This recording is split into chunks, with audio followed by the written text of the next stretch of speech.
Well, hey folks, Jeff Salzman here, and welcome to the Daily Evolver.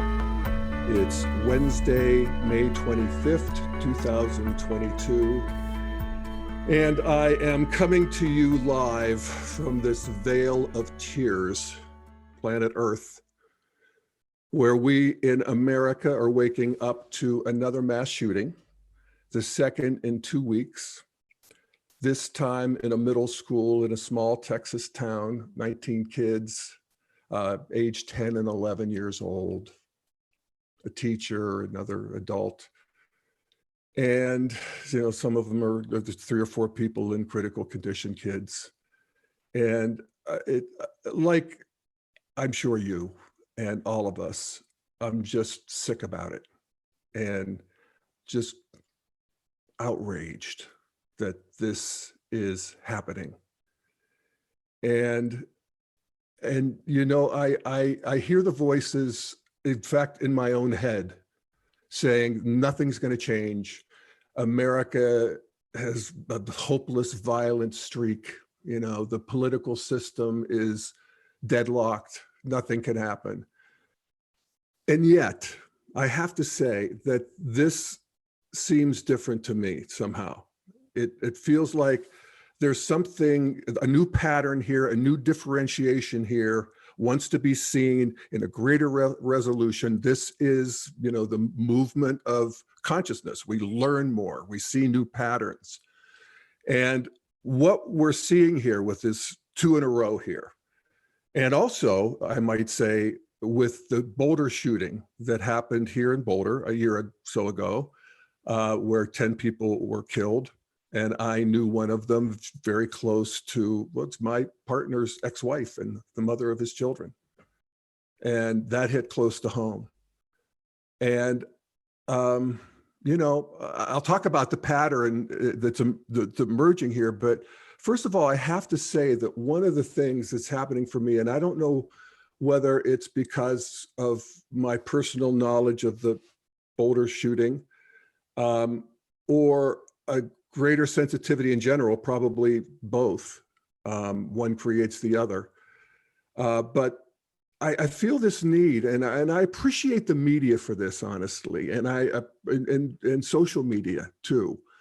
This need to see these kids, actually need to see these people whose lives were ended. And I do want to actually just take a minute and do that. Just feels like the right thing to do. And so here they are, these little kids. This one on top, I somehow relate to these kids. It feels like, I know these are Hispanic and I grew up white, but it's this small time traditional thing. And I see this top one, Anne-Marie Jo Garza. She's 10 years old and she's with her dad. And her dad's like my dad. I had a young dad who was very proud of me and my sister. And it breaks my heart to see him with his daughter there, young dad. Ileana Cruz Torres, she's got her baseball bat. Jackie Cazares, she's got her little lace dress, looks like a First Communion or something in the Catholic Church in front of an altar. Annabelle Rodriguez, she's 10, she's holding up her music certificate and her honor roll certificate. Oh, good Lord. This kid kills me. Xavier Lopez is with his little, haircut, and he's dressed up. And I remember that myself, how I dress up. And then the teacher here, Eva Morales. And I bet they probably called her Miss Eva or Ms. Eva. At any rate, that is, worth noting and stopping and noting. And it's really, what can you say? It's incredibly moving. So anyway, I'm thinking of these 3 shootings. There's 2 in 2 weeks, the one in Boulder, and the pattern that is, at least in common here and with others too, is that it's young men, 2 of them 18 years old, one of them was 20. with automatic military style rifles, A-15s, yes, wearing full armor, armor-piercing bullets, this whole military regalia. So first of all, this is a list of the shootings, mass shootings, and I think there looks like there's 10 or 12 of them. Sandy Hook, Aurora, Las Vegas, Sutherland, the synagogues, Boulder, Buffalo, Uvalde, this latest one, all with AR-15s. And here's the Smith & Wesson version. This is the M&P 15 Sport 2. You know, it could be modified to shoot many bullets per second, and otherwise it shoots 45 bullets a minute. So there's Lauren Boebert, our right-wing congressman from Colorado, with her gun strapped to her thigh. I'll talk about her in a second. You know, so I'm a little discombobulated here because I've been watching the news, and I just have some things I wanted to share that I think are relevant. It's what I'm thinking, at least in this moment. And of course, I watch the morning news shows, especially on a morning like this. And Morning Joe is doing the talking points from the left, which are, from an integral perspective, we like these talking points. They're all valid. They're all true. And from the left, it's all about the guns. The American gun culture. Certainly these semi-automatic military style weapons, just there's a great majority of people who think that these ought to be background checks. That's a point that they make, and I think it's a point that we have to include as we come up with whatever the political solution is to this. So then I watch Fox News. They don't want to politicize it. It's time for thoughts and prayers. I know they're caricatured for that, but that's what they were doing.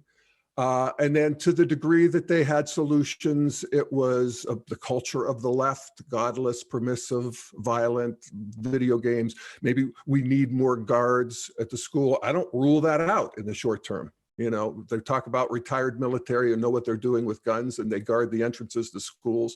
I think that's fair enough. But this idea that there are guns available like this to young men who have somehow fallen through the cracks, that has to end. I do think that the culture will figure out a way to end that. And part of the problem is that we're in a polarized situation.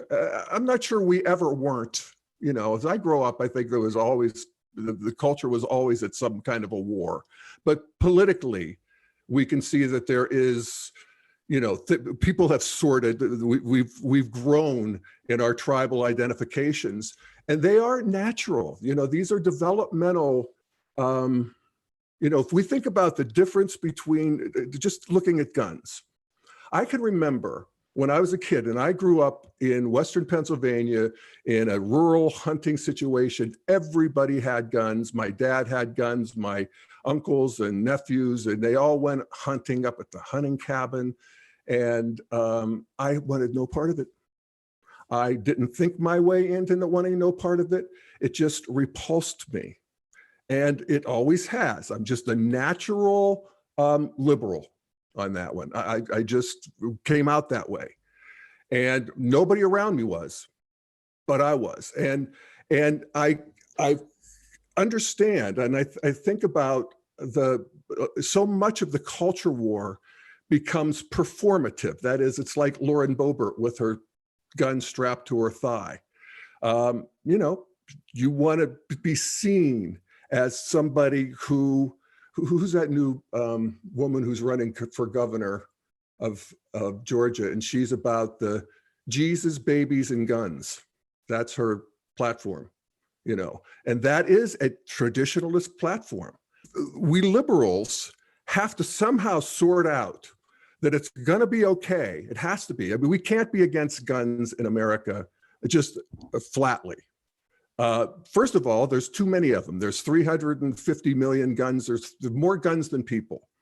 But what's also true is that fewer people own guns. It's the people that do own guns own a lot of them, and they have it as a hobby. They want to show the rest of the world. It's like gender performance on the left. They want to show that we're okay. We can do this. We're not harming anybody. We are protecting ourselves. We're defending ourselves. And there is something that is true for traditionalists. Just if you even think of the stages of development, traditionalism it's a stage where in its flourishing, it was run by the king. It was run by theocracies. You didn't call the police. You had to defend yourself with whatever weapons you had, and generally the king or theocrats wouldn't let you have guns. America is an exception there because we were starting from scratch, at least from the European point of view. But there is this idea that you have to take care of yourself. You don't, but the police aren't going to protect you. Now, that's not true for the most part in contemporary American culture, but it still has that truth. I remember when I went back to a family reunion, one of my young cousins asked me about my guns. I mean, they were talking about their guns. And I said, I don't have any guns. And he said, well, I guess I'll forgive you because you don't have any kids. But if you did, I would think that you were irresponsible. That people like my cousin are not going to hurt anybody. They're the ones who say the good guys with the gun have to be there so that they can shoot the bad guys with the guns. So that we can't get rid of these guns as a category, but we can see these, semi-automatic military weapons that my dad would not be on board with those being loose in society. It's also worth noting when we think of the American gun culture that that frontier culture, lawless, you took care of yourselves. Of course, you used whatever weapon was available, the best that you could get. And if you look at American history, we started out with muskets and went to revolvers, were a huge technological advance. And everybody used them, including the Native Americans when they could get them. They got very good at using guns. And that is just part of the American fabric, as is the psychographic, if you think of the type of people who would leave their home and go across the ocean. I'm talking about the European settlers. What type of person would do that? It's probably the Enneagram 8s, the Enneagram 3s, the people who are the most adventurous, the people who have the misfits often. So that's part of our culture too. That's just part of the psychographic of this country. Also, we haven't lost a war since, I guess you could say, the Civil War, but everybody lost the Civil War, but America persevered. But the world wars, we don't have that experience that particularly Western Europe, Japan has, where they're just completely ruined by violence. And so we really haven't learned that lesson in that sort of deep, visceral way. And that is this country, but it's not a hopelessly violent country. Although, you have to sort of be careful how you think about it and how you talk about it. I noticed last night, I was looking at Twitter, and one of my favorite follows, person I follow, is Matthew Yglesias. He has proto-integral qualities. I mean, he has a lot of capacity. He comments on politics. He's very smart, very highly followed, very respected. And he put out a tweet last night that I read, and I thought, a little too soon, Matthew. And this morning, I noticed that he apologized for it, and it caused a big firestorm on Twitter that I slept through. But here's what he said. This was the one he wrote last night. He said, "For all its very real problems, one shouldn't lose sight of the fact that the contemporary United States of America is one of the best places to live in all of human history, and there's a reason tons of people of all kinds from all around the world clamor to move here." And that's true, actually. It's, there's a time and a place to say that, but what I try to do at, using integral theory and this idea of cultural evolution is, factor that in. And so, if I think about what's going to happen, what's the next move in the short term, medium term, I'm pretty sure I know what the long term move is going to be. And that is our children and grandchildren are going to solve this. I don't know when and how, but, I think the filibuster is definitely up for a reexamination again. Maybe there'll be a new constitutional conference on, the Second Amendment. I think or even, secession of Texas and California, where there's maybe the United States continues, but there's far more freedom for these cultures to, do it their way. You have guards at the school and we'll have guns, controlled. I don't know. And I think short-term history is too surprising. After Obama and Trump, I've stopped making predictions. Both of them came out of nowhere. But at any rate, I will say that, a plain reading of the Second Amendment, it's always shocks me when I read it. And it says this: a well-regulated militia being necessary to the security of a free state, the right of the people to keep and bear arms shall not be infringed. And I don't know where the well-regulated militia went, but let's bring it on. I don't care so much about the militia, call it what you will, but let's regulate this. This is not, this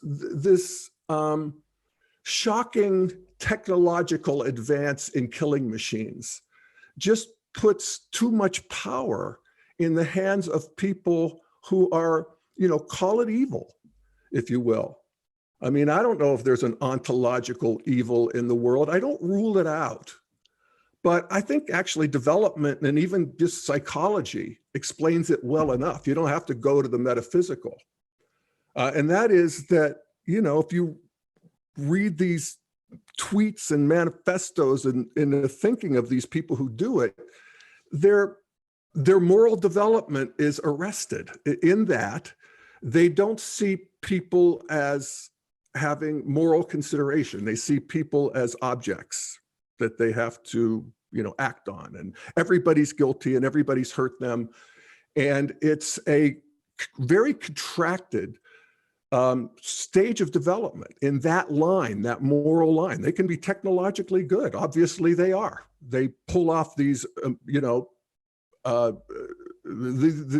are, you get buy the guns, you have to do the armor, and you pull it off. So in many ways they're developed. But one of the things that, one of the ways that we can measure moral development is this ever increasing circle of people that you include in your circle of moral consideration, people who are worthy of moral consideration. And that has relentlessly grown in our world in general, and in humanity in general, and it will continue. And, so this is where I have faith in the long term that our grandchildren will be as different from us as we were from our grandparents. And that's interesting. In fact, they'll be more different because emergence and evolution is accelerating.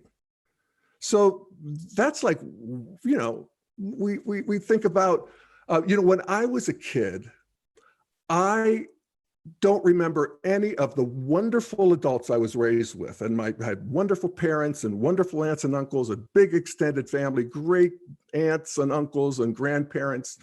And they were loving and they were protective and they gave me, lessons and whatever. But I don't remember ever once any of them asking me how I felt about something, or what my opinion was, or help me explore my interior. I think they'll think they were exploring their own interiors. And so that's what our generation, my generation, and the adjacent ones have done in its moral development. We've effectively, these shootings being the exceptions that prove the rule, we've moderated behavior. When I grew up, there were people who abused their families, their kids, their animals. People drove drunk. Any gender divergent kid was either tormented or, at a minimum was seen as an oddball, or they spent an inordinate amount of time trying to hide it and fit in. And that I know that personally because that was me. I was a little gay kid in the Steel Valley in the 60s. And I spent a lot of time hiding it. I just figured, it didn't feel like oppression as much as this is reality. I grew into realizing the oppressive nature of it, and I celebrate an intelligent loosening of sex roles and gender and all of that within reason. I want to include the part we want to conserve as well. There's progressives and they're conservatives. They're both doing a job here as we move forward. But I would, so if we look at that trajectory, I'm guessing that our children and grandchildren will go further into understanding the interior world of each other, of their children, call it mental health. The idea of kids being ignored, this sort of disease of modernity where the community, David Brooks talks a lot about this, where we become atomized and people can fall through the cracks and they can get into these mental vortexes, that those will be ever more sensitive to that, intervene as necessary. And I do think that will happen in the long term. And I think it's also interesting to note that our moral considerations also extend to the perpetrators of crimes in general. A couple of weeks ago, I did an episode on Francis Fukuyama and his thinking about the arc of history and so forth. That's sort of a disembodied arc of history is my thesis. But at any rate, he talks about, moral development. And in the article that I quoted from in the Wall Street Journal, it was a couple of weeks ago, he wrote this, and I'll just quote from him. This is Francis Fukuyama. He says, "The great French observer of American democracy, Alexis de Tocqueville, noted that the idea of human equality had been spreading inexorably for centuries prior to his visit to America in the 1830s. He related the story of Madame de Sévigné, the educated and aristocratic patroness of a Paris salon in the 17th century, the 1600s, who wrote a light-hearted letter to her daughter, noting she had witnessed a tailor being broken on the wheel for stealing a loaf of bread. Broken on the wheel, that was a torture device where they would run over you with a wheel and then tie you to it once they had broken every bone in your body. And sometimes you get decapitated. It's a whole thing. In 1600s Paris. They also did cat burnings for entertainment for the nobility. Anyway, Tocqueville comments that her amusement at this scene reflected the fact that she simply could not see the tailor as a fellow human being. Such a lack of empathy, he writes, would be impossible in his own age, which had been shaped by the egalitarian ideals of the French Revolution. And that's right, it is impossible because a modern mind just naturally finds that repugnant. And he's talking about the 1830s. Look at what we were still doing in the 1830s, the whole enslavement of the Africans was in full force. The Middle Passage was busy at that point. So yes, you wonder about the deterrent effect of somebody who might be contemplating a school shooting, to know that if they were dragged through the streets and decapitated and their head put on a spike, maybe they would think twice about it, but that's not good. We're not going to do that, and that's good. We're at a moral stage of development where I was looking at the statistics. Yes, there's more of them. There's the mass shooting is defined as a shooting where at least 4 people are injured. Okay. And there have been 212 of them in 2022 already. And that's double what it was last year. So there is some social contagion that is happening. Again, my feeling is there's going to be some substantial change here. People can only take so much. In actual numbers, if you'll forgive me, and I'm going to get in Matthew Yglesias' camp here, in the last 5 years, the number of people killed in mass shootings in 5 years is 300, roughly, 289. Injured, 1,200 at 1,183. And, so this is not a, health hazard, anything near car wrecks, but it is a challenge of moral development that needs to be addressed. And again, I'm thinking it will be. I'm all eyes and ears here as I watch our political response to this. That's about it. I've done a number of episodes on guns in general. They're all on my site. The shooting, I remember after Las Vegas, there's things where I've talked about sort of some of the movements of history and so forth. But again, this feels like there's a pain point. As Pema Chodron would say, things have been brought to a painful point. And there's generally movement when that happens. So we'll see.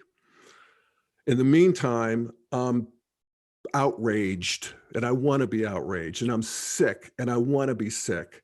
And I'm doing this show, and I'm doing my thing, and I encourage everybody to, act on this, because it feels like now there's a moment here.